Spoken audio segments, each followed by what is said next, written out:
Gun amnesty removed from SOE. THA's Finance Secretary shares challenges being faced by her division. 3 THA divisions non-compliant with OPR and tenders open for Magdalena Resort. Good evening, I'm Patricia Nicholson-Richards. Welcome to the Tobago Updates television news for Friday, 17th January 2025. To our top story this evening, Cabinet has agreed to remove a gun amnesty regulation from the emergency powers regulations which were part of the ongoing state of emergency. The clause, which had never been enacted, has now been revoked. The regulation, published in December 2024, would have offered protection from prosecution for people surrendering firearms, ammunition, or explosives. However, the Attorney General's office clarified that the regulation was never operationalized and did not take effect. All firearms recovered so far under the state of emergency have been seized by law enforcement, not surrendered. Cabinet has approved the amended regulations, confirming that the government does not support firearms amnesties. The amended regulations, published in the Gazette yesterday, remain in force to ensure public safety. 3 divisions within the Tobago House of Assembly remain non-compliant with the reporting requirements of the Office of Procurement Regulation. This was revealed during a joint select committee of Parliament hearing on the implementation of the new procurement system. Senior Auditor Cleese Ann Ellis reported that overall, only 10% of the required reports have been submitted by various THA divisions, with 3 divisions yet to submit any reports, which would include the Division of Education and Research and Technology, the Division of Infrastructure, Quarries and Urban Development, and the Division of Tourism, Culture, Antiquities and Transport. All of the other entities, they would have at least reported once to the OPR, and we've seen, like I said, in quarter 3 and 4, we saw upward mobility in reporting. These reports are meant to detail the circumstances under which goods and services were procured. Meanwhile, only 50% of departments within the THA have submitted their annual schedules of planned procurement activities, another requirement of the OPR. Ellis attributed the low compliance rate within the THA to their delayed adaptation to the new procurement legislation. From our one-on-one interactions with some of the bodies, their named procurement officers came on very late. They were new to the systems. They didn't understand. Tobago has a culture of its own, as I'm sure you can appreciate. All ministries and government agencies have reported difficulties in adapting to the new procurement legislation. However, Ellis noted that the OPR requirements might need to be adjusted for Tobago, as the THA operates somewhat differently from ministries in Trinidad. Plans are also underway to strengthen the OPR's presence in Tobago by increasing its staff complement from 2 officers to 7. Additionally, the OPR is embarking on an initiative to assist procurement officers and departments in adjusting their operations to meet the new legal requirements. Staying with news of the OPR, public officers transitioning from the Central Tenders Board to the new Office of Procurement Regulation have faced a rough ride. Challenges include onerous requirements, confusion among officers, an ill-equipped system, and the reluctance of public servants to take on roles as procurement officers. The Office of Procurement Regulation highlighted these issues during a recent Joint Select Committee in Parliament hearing. More from Candice Jackson.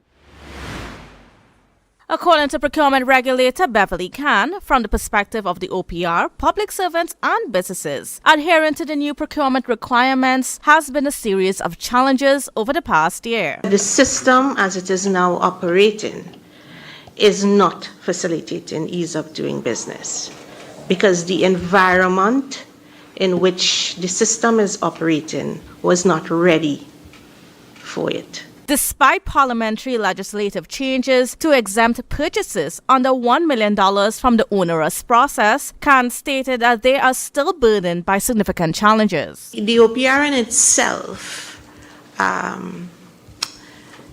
went into full proclamation without an organizational structure that allowed it to operationalize all elements of the Act and our functions under the Act. They need to double their in-house staff, but attracting candidates has proven difficult due to the penalties associated with the position, which discourage interest. That's someone under the law is going to be held accountable. That someone is the person who is going to be fined. That someone is the one who is going to be responsible for all of the reporting, all of the compliance within that organization. Additionally, only 86% of state agencies have procurement officers in place. Beyond that, getting procurement departments and officers to adopt a new approach is another significant challenge. Traditionally, the purchase of goods and services was based on selecting the lowest of 3 bids. Now, officers are required to prioritize value for money, rather than simply choosing the lowest price. But it really requires people to plan and think about what they're doing for the year with the monies that they have. Getting state agencies to submit regular reports is another challenge the OPR faces. Senior Auditor Khalees Ann Ellis explained that many public officers feel overwhelmed by the new requirements while working within systems that make compliance difficult. For example, some officers may not have access to all information needed by auditors. And so what happened is that there were pieces of information in different buckets lying in different places. The IT structures didn't allow for certain things to talk to one another. And so pulling that information and being able to report it to us initially in those first few months was difficult. Despite these and other challenges, the OPR stressed that they are making every effort to collaborate with procurement officers and departments to ensure compliance with the requirements. However, they caution that if their efforts prove unsuccessful, they will have no choice but to impose penalties. Candice Jackson, Tobago Updates, Television News. We take a short break and come back with more news. Stay tuned. Tobago Glass Supplies has been a leading name for over 37 years in the glass and aluminum market in Tobago. We provide an extensive range of high-quality, innovative aluminum and glass products for commercial and residential use. Competitive prices with superior and professional services by committed employees who are guided by rigid quality standards. Tobago Glass Supplies specializes in the manufacture and installation of glass and aluminum products that are essential to today's homeowners and the business environment. We are engaged in marketing, sales, and installation of a variety of products. These ranges from windows and doors to necessities such as mirrors for homes and vehicles, designed and manufactured in-house or imported.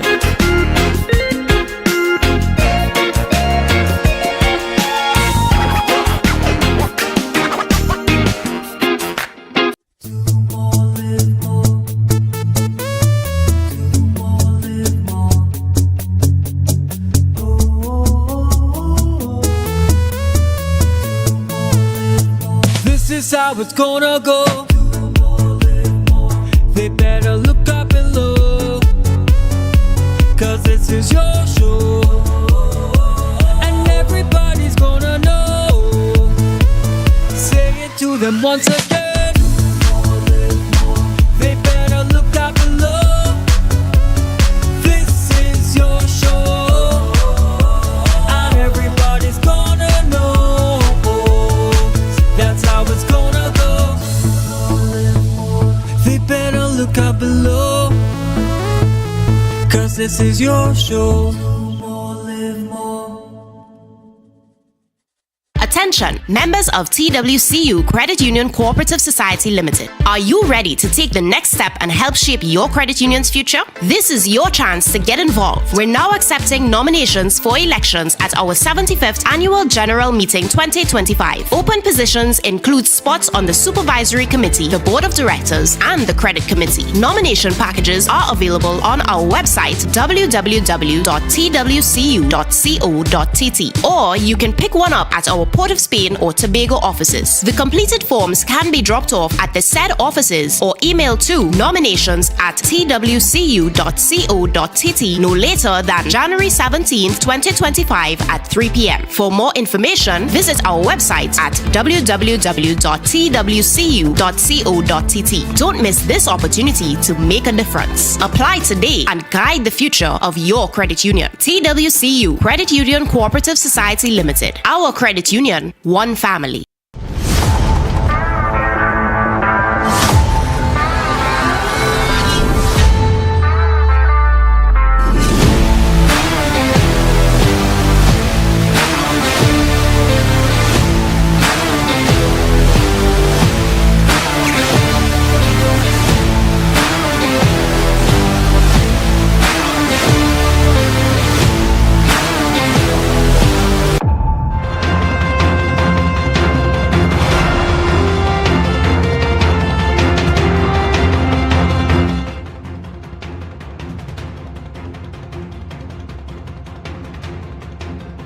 Welcome back. During today's Good Morning Tobago show, the Secretary of the Division of Finance, Trade and the Economy, Magdalena Roberts, announced plans to establish a trade unit to help small and medium-sized enterprises in Tobago export their goods, potentially boosting the island's economy. She also discussed the challenges of securing funding and the impact of delayed monetary allocations, which she said have led to a significant overdraft interest. Reporter Joshel Dan tells us more. Finance Secretary Magdalena Roberts said her division is preparing to establish a trade unit to provide SMEs with opportunities to export their goods. She hopes this initiative will be a turning point for Tobago's economy. So we're now looking at a trade unit, and that's really to facilitate trade and have our entrepreneurs and our SMEs and MSMEs give them the opportunity to export, right, and to get to export readiness. She also discussed the establishment of the Tobago Development Fund, highlighting her plans to source external investments for the fund.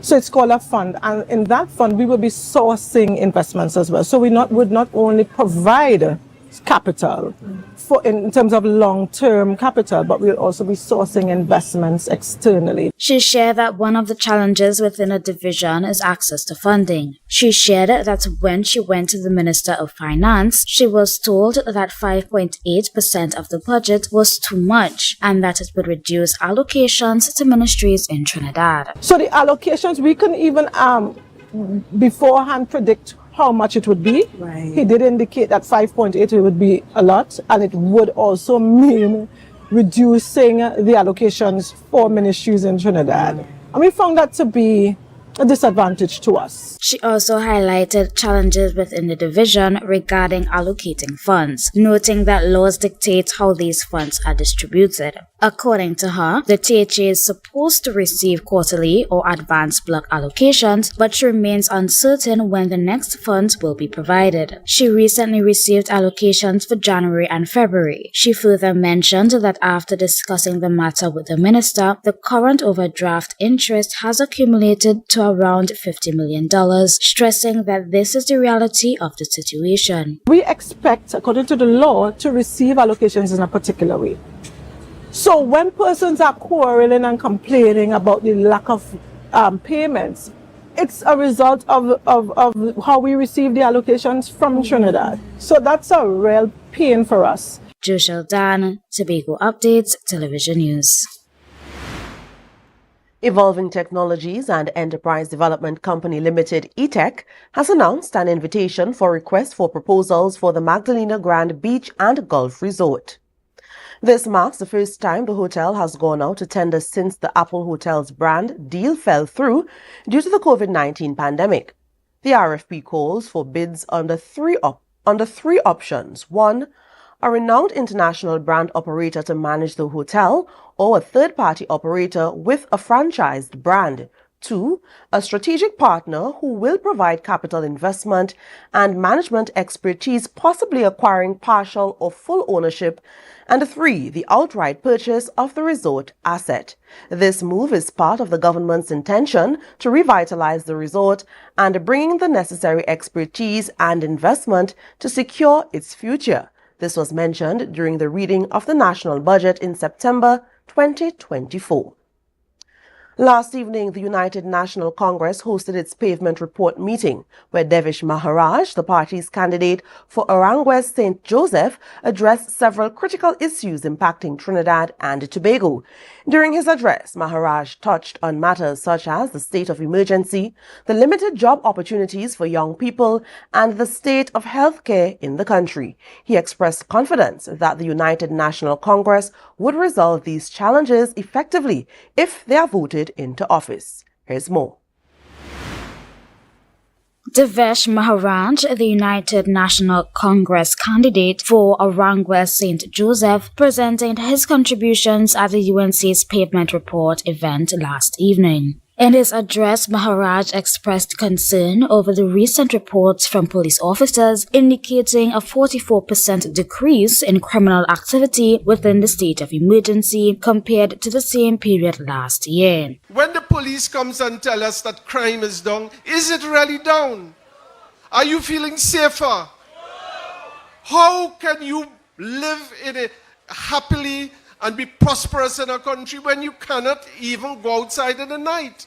Maharaj believes that the effectiveness of the state of emergency could be compromised without the implementation of a curfew. He also raised concerns about the growing despair among many young people, noting that a lack of access to essential resources and job opportunities hinders their ability to progress and build a better future. We know that this situation cannot be solved by a state of emergency without any other powers.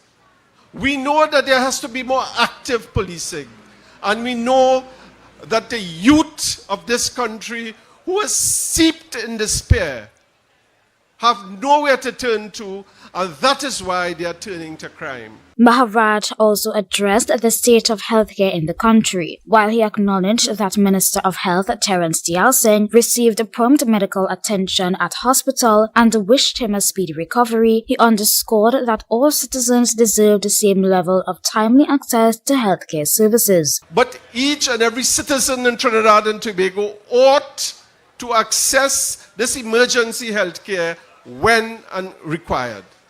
Brothers and sisters, when the UNC gets into government, we are going to ensure that you get equal, competent and efficient healthcare for each and every one of you. Joshua Dan, Tobago Updates Television News. You're watching the Tobago Updates Television News. Be sure to follow us on Facebook, Instagram and YouTube at Tobago Updates. More after this. When the game is on, you don't want to miss the best moments. With Amplia TV, you can enjoy our ultimate sports package and watch your favorite games on the go. Stay connected and informed with sports news, scores, and stats with Amplia's fastest internet speeds. Up to 1 GB fiber internet, you can stream riveting football action, cricket, NBA games, and much more.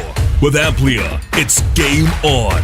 Visit amplia.co.tt or call 800-4663. Amplia. Do more, live more.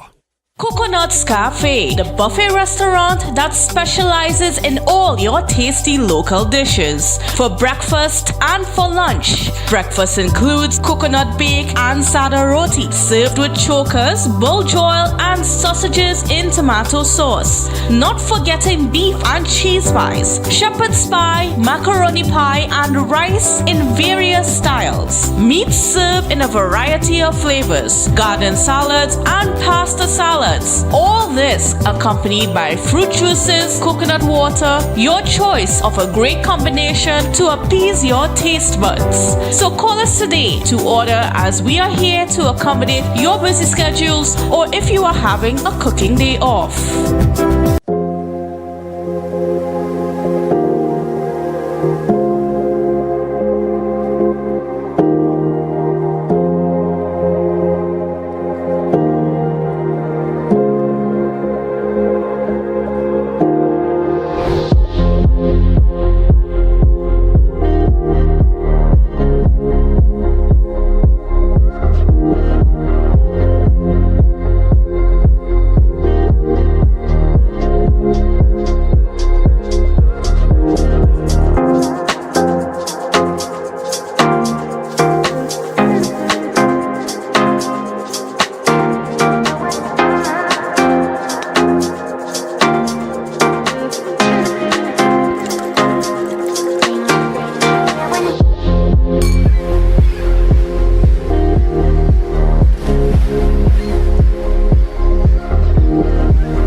Want to get better? Where to start? What kind of exercise to do? What to eat? How to get restful sleep? Need a doctor to search for root cause? Look no further. Come to Majuba Hill Lifestyle Center Foundation at our Wellness Center in Goodwood, or Food Hub in Darrow Springs, Scarborough, or Doctor's Office in Goodwood and Darrow Springs. Contact 49 Swift 4979 438.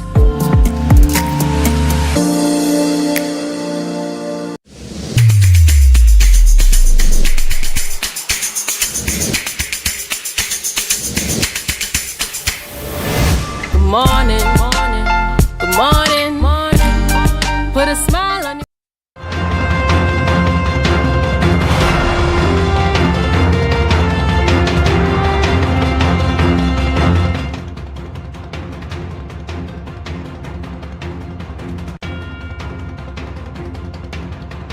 The Division of Food Security, Natural Resources, the Environment and Sustainable Development participated in a two-day fire management training on January 13th to 14th, 2025 to enhance wildfire response and forest management. This was led by Thomas Rick Anderson, FAO International Forest Fire Specialist, and Blaine Human of the Nature Conservancy. On day one, theoretical training covered fire safety, weather, behavior, incident command, and the use of equipment. Day two featured practical exercises at the Corland Watershed, focusing on fire ecology and controlled burns. Forest officers, game wardens, the Trinidad and Tobago Fire Service, and other stakeholders were involved in this crucial initiative to improve natural resource management and sustainable practices.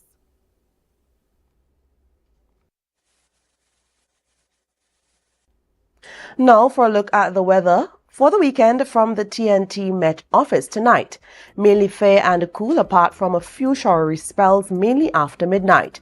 Temperatures would be around 23 degrees Celsius. For tomorrow, you can expect partly cloudy and breezy conditions with scattered showers in varying locations. Daytime temperatures will reach 30 degrees Celsius, while nighttime lows will be around 23 degrees Celsius. On Sunday, generally fair and breezy despite the likelihood of a few cloudy intervals, with mostly light passing showers. Seas will be between moderate and occasionally rough throughout the weekend, with waves 1.5 meters to 2.5 meters in open waters and near 1.3 meters occasionally choppy in sheltered areas. And that's how we end this evening's newscast. Here's a recap of our headlines. Gun amnesty removed from the state of emergency. THA's Finance Secretary shares challenges being faced by her division. 3 THA divisions non-compliant with OPR, and tenders are open for the Magdalena Grand Beach and Golf Resort. I'm Patricia Nicholson-Richards, thanking you so much for joining us, wishing you a great night and, as always, an even greater weekend.